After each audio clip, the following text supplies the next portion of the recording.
자, 오늘도 그렇고 또 어제도 그렇고 알트코인들이 또 급락을 많이 보여주고 있습니다. 최근 이제 여러분들도 아시겠지만 막 하루에 30% 막 40%씩 급등하는 이런 미니 불장이라는 게 만들어졌었죠. 근데 지금 하루 이틀 사이에 이렇게 분위기가 좀 반전될 수밖에 없었던 이유가 바로 이 암호화폐 시장의 투심을 회복시킬 만한 이런 대형 이슈가 있었었죠. 바로 이제 15일에 클래리티법 상원 심의가 있었었는데 보시다시피 심의 중단에 대한 이슈가 나오게 됨에 따라서 알트코인 전반적으로 차익 매물이 나온과 동시에 하락을 보일 수밖에 없었던 거죠. 하지만 저는 이렇게 생각을 하고 있습니다. 이 클래리티 법이라는 것은 결국 추후에라도 시간이 걸리겠지만서도 반드시 통과될 수밖에 없는 법이다라고 저는 생각을 해요. 결국에는 우리나라도 이제 정책이라는 게 만들어지고 바뀌어야 되겠지만 결국 미국에서 먼저 선보이겠죠. 이제 우리가 현재로서는 월급을 받는다라고 하게 되었을 때는 원화로 우리가 통장에 입금이 되잖아요. 그렇죠? 근데 추후에는 얼마 안 남았다라고 저는 생각합니다. 추후에는 이 스테이블 코인을 가지고 우리가 결제한 날이 얼마 남지 않았다. 그리고 편의점 가서도 이 원화로 할 게 아니라 카드를 쓰더라도 스테이블 코인으로 결제하는 그 시대가 얼마 남지 않았다라고 저는 생각을 합니다. 그렇기 때문에 앞으로 클래리티 법, 이 지니어스 법안이라는 게 시간은 조금 걸릴 수 있겠지만 반드시 통과될 수 있기 때문에 저는 여러분들이 이더리움을 투자를 하고 계신다라고 하시면 앞서서 바뀔 미래에 투자를 하신다라고 생각을 하시고 조금은 여유 있게 여러분들이 이더리움을 바라봐 주셨으면 좋겠습니다. 자, 그리고 이제 클래리티 법안이라는 게 통과가 되면 어떤 코인들이 쓰일까요? 여러분들 클래리티 법이 나왔다라고 했을 때 어떤 코인들이 생각나세요? 대표적으로 이 법이라는 게 어느 나라의 법인가요? 바로 미국의 법입니다. 그러면 이 법에 해당되는 모든 코인들이 바로 미국 코인에 해당이 되겠죠. 이 미국 코인의 대표적인 코인이 뭐가 있을까요? 바로 리플, 그리고 솔라나, 알고랜드, 헤데라, 점점점점점 이런 코인들이 있겠죠. 그렇게 되면 클래리티법 통과함에 따라서 리플이라든지 각종 미국 코인들이 수혜를 받고 급등할 가능성이 높다라고 생각을 합니다.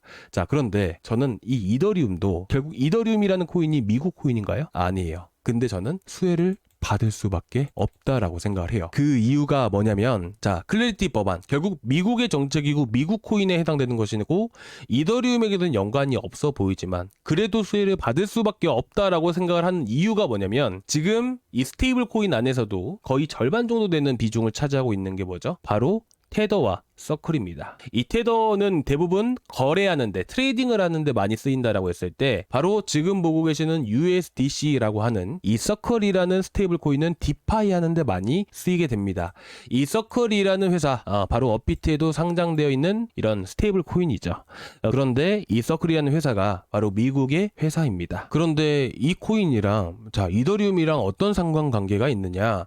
자, 보시면 이번에 클래리티 법안이라는 게 심사가 연기가 되었었죠. 자, 보시면 스테이블 코인 이자가 발목을 잡았다 라는 얘기가 나오고 있습니다. 이 스테이블 코인 하게 되면 어떤 코인이 대표적으로 생각나시나요? 이더리움을 빼놓고 볼 수가 없겠죠.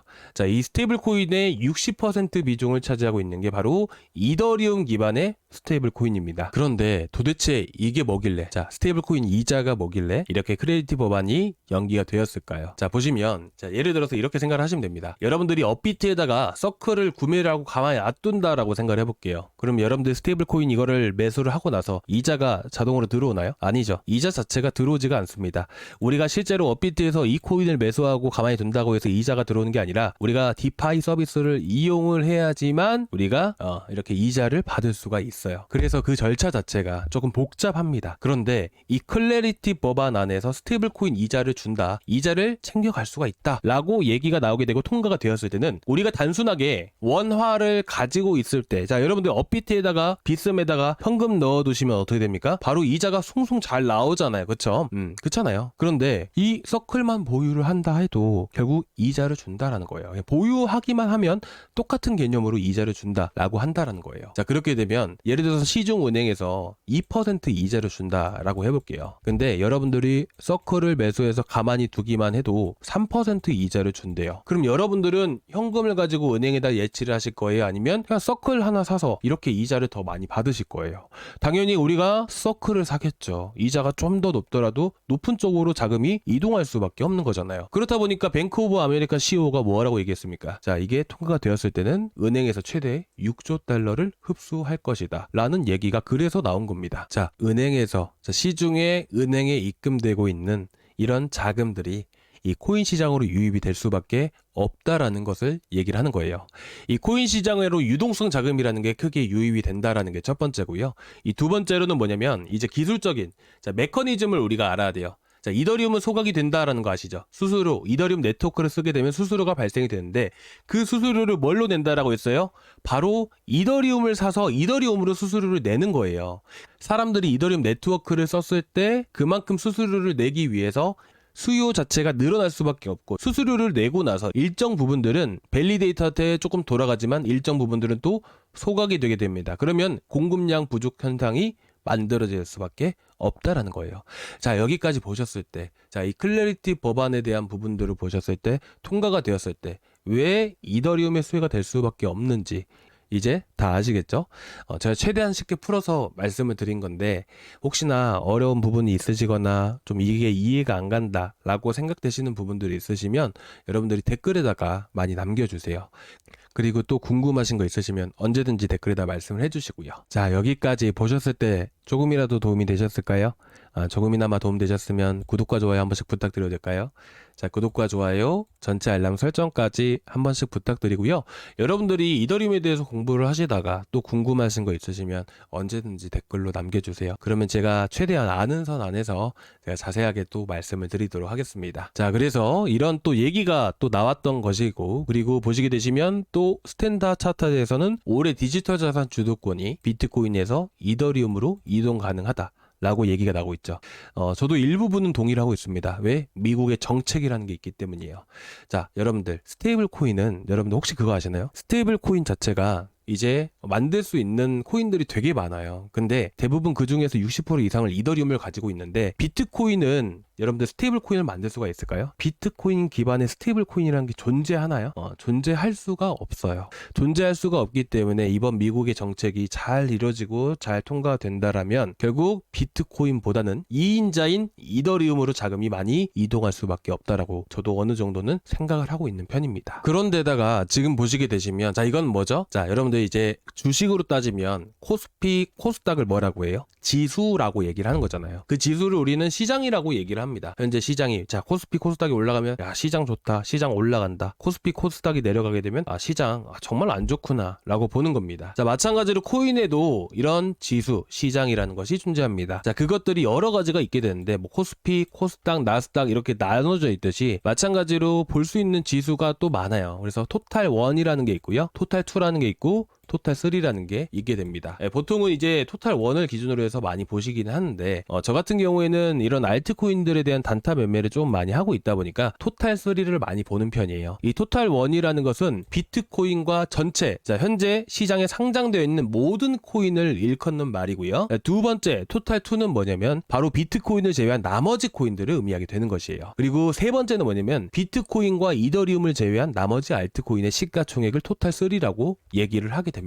그래서 우리가 이걸 보는 이유가 뭐냐면 보통 여러분들이 이더리움을 하시든 뭐 단타를 어떤 걸로 하시든 간에 결국 이 지수 자체가 이 토탈 3 자체가 바로 어떻게 보면 시장을 대변하는 부분들이기 때문에 이 지수 자체가 고점이 형성되고 자, 이런 200일선 구간에 또 저항 구간이라는 게 강하게 형성되어 있기 때문에 이런 자리들이 부딪히고 떨어졌을 때는 보통 대부분의 코인들이 이런 고점을 형성하는 경우가 되게 많습니다. 자, 보시면 최근 14일 날 고점을 찍고 바로 내려왔거든요. 고점을 찍고 바로 내려왔잖아요. 현재까지도. 그렇다 보니까 어떻게 됩니까? 최근에 또 많이 급등을 했었던 스토리 같은 경우도 정확하게 13일날 고점 만들어내고 급락을 볼 수밖에 없었던 거고요. 당시에 마찬가지로 이 카이토 같은 경우도 13일날 고점 찍고 내려갈 수밖에 없었던 거예요. 그래서 우리가 여러분들이 개별 종목들을 먼저 보실 게 아니라 단타를 하실 때 이더리움에 대한 단타를 하시던 중장기적으로 끌고 가시던 간에 우리가 반드시 체크해야 되는 것은 먼저 시장이다. 왜? 시장 안에 시장 안에 종목이라는 게 있는 겁니다. 그렇기 때문에 우리는 큰 흐름을 먼저 봐야 되는 부분들에서 시장을 보고 그 다음에 종목을 보는 거예요. 그리고 현재 보시다시피 이 토탈 3 같은 경우도 14일날 고점 찍고 나서 어제 같은 경우는 쭉 떨어졌죠. 그래서 전체적으로 알트코인들이 떨어졌던 거고요. 하지만 그렇다고 해서 시장이 무너지냐? 그게 아니죠. 자, 지금 이렇게 떨어지고 있다는 것들 200일선 계속 돌파를 하고 있다는 것은 중장기 추세 자체가 변함이 되고 있다는 거예요. 이더리움도 마찬가지로 이런 자리들을 토탈 3가 토탈 2가 같이 올라왔 나왔을 때는 결국 이더리움도 추가적인 급등 가능성이 매우 높다라는 것을 의미할 수가 있는 것이고, 반대로 어떻게 보면 바닥 구간에 형성이 되어 있기 때문에 결국은 현 위치에서 우리가 단타를 또 들어갈 수 있는 정말 좋은 기회가 현재 만들어지고 있다라고 여러분들이 좋게 보셨으면 좋겠어요. 그런데 마무리 바닥이다 하더라도 자칫 잘못해서 들어가다가는 또 손실이 또 나올 수도 있다 보니까 종목 선정하는 데 있어서, 그리고 이제 단타를 하시는 데 있어서도 고민이신 분들이 좀 많이 계실 거라고 생각을 해요. 그래서 제가 이런 시장에 대한 흐름들을 또 관찰을 하면서 이렇게 아침마다 여러분들께 이렇게 단타를 드리고 있습니다. 보통 이제 추천드리고 나면 가만히 놔두는 게 아니라, 보시면 오늘 새벽에 매일매일 새벽에 여러분들께 브리핑을 해드리고 있잖아요. 가지고 있는 거, 보유하고 있는 거, 추천드린 거 다 브리핑을 하고 있고요. 매도 사인 같은 경우도 직접적으로 다 사인 드리고 있습니다. 그래서 어제 아침에 나갔던 게 제로 베이스였고, 어젯밤에 매도 사인 그대로 드렸었고요. 확인차 이제 오늘 아침에 또 한 번 더 여쭤보는 거예요. 그래서 아침에 이제 급등할 수 있는 코인들, 대부분 이제 오전 이제 딱 9시 땡 하고 나서부터 급등하는 코인들 막 생기는 거 여러분들도 아시죠? 그래서 보통은 이 저녁에 선정은 대충 해놓는데 대충 관심 종목이 여러 개를 놔두고 아침에 다시 새벽에 일어나가지고 브리핑을 해드리면서 오늘 어떤 거를 들어갈지 미리서 말씀을 드립니다. 그래서 오늘은 제가 엑시 인피니티 1600원 이하에서 이렇게 나갔었고요. 지금 목표차 도달을 해서 이제 매도 사인까지 이렇게 나갔습니다. 그래서 이런 식으로 이제 주말 동안에도, 자, 어제 이제 좀 많이 떨어지다 보니까 손실 나신 분들도 분명히 계실 거라고 생각을 해요. 이제 주말에 좀 더 시간 내서 단타할 수 있는 것들 선정해서 또 내일 아침에 또 일요일 날도 또 말씀을 드릴 거니까 여러분들 구독자방은 오전에 한번 쭉 봐주셨으면 좋겠어요. 보통 이제 6시에 제가 브리핑을 시작을 해서 8시 전에 8시 정도에는 그래도 드리고 있기 때문에 한번 쭉 봐주시기 바라고요. 그래서 저희 구독자방에는 이제 뭐 다 들어와 계시겠지만, 오늘 처음 보신 분들 같은 경우에는 여기 고정 댓글란에 여기 링크 보이시죠? 이 링크 타고 들어오시면 되시거든요. 이 링크를 클릭을 하시면 이 페이지가 나오게 됩니다. 여기서 실시간 소통방 입장 이거 하나만 눌러주세요. 그러면 제가 문자로, 제가 시간대 가림 없이 또 이제 주말에 내일 또 나갈 거기 때문에 내일 놓치시지 않게끔 제가 바로바로 여러분들이 이제 문자 받으시 연락처 남겨주신 다음에 제출 버튼까지 눌러주시면 제가 바로바로 문자로 보내드릴 거예요. 확인되는 대로 해서. 그래서 내일 최대한 늦지 않게끔 여러분들이 이제 추천드리기 전에 다 초대를 해드릴 거기 때문에 여러분들이 이제 문자 확인만 한 번씩 해주세요. 제가 보는 대로 해서 바로바로 문자 보내드릴게요. 그래서 링크 발송이 되면 그 링크 딱 타고 들어오시면 저희 구독자방 바로 보이실 겁니다. 그래서 내일도 또 단타 잘 해가지고 수익 하나씩 또 내보자고요. 주말에는 또 이더리움이나 비트코인이나 이런 것들 메이저가 좀 쉬어가는 시장이기 때문에 알트코인 펌핑이 많이 나올 겁니다. 잘 노리면 또 큰 수익 볼 수 있으니까. 아시겠죠? 자, 일단은 뭐 오늘 간단하게 이렇게 좀 준비를 해왔습니다. 뭐 전체적으로 시장에 영향을 미치는 것들, 클래리티 법안이라는 게 또 이더리움에 어떤 영향을 줄 수 있는 것인지, 그리고 우리가 또 결국에는 시장이 또 살아날 수 있는 시점이고, 보시면 200일 이평선은 제가 이제 중기적인 관점에서 보는 건데, 이거는 제가 내일 다음 시간에 또 말씀을 드릴게요. 이게 진짜 중요하거든요. 이더리움도 이런 구간들 올라타면 바로바로 또 급등이 나올 수 있는 구간이 있고, 제가 좀 자세한 온체인 데이터 자료들도 가지고 와서 다시 한번 더 자세하게 말씀을 드리겠습니다. 자, 오늘 여기까지 준비했는데 좀 어떠셨나요? 조금이나마 도움 되셨길 바라고, 조금이나마 도움 되셨다면 구독과 좋아요 한 번씩 부탁드리도록 하겠습니다. 자, 감사합니다.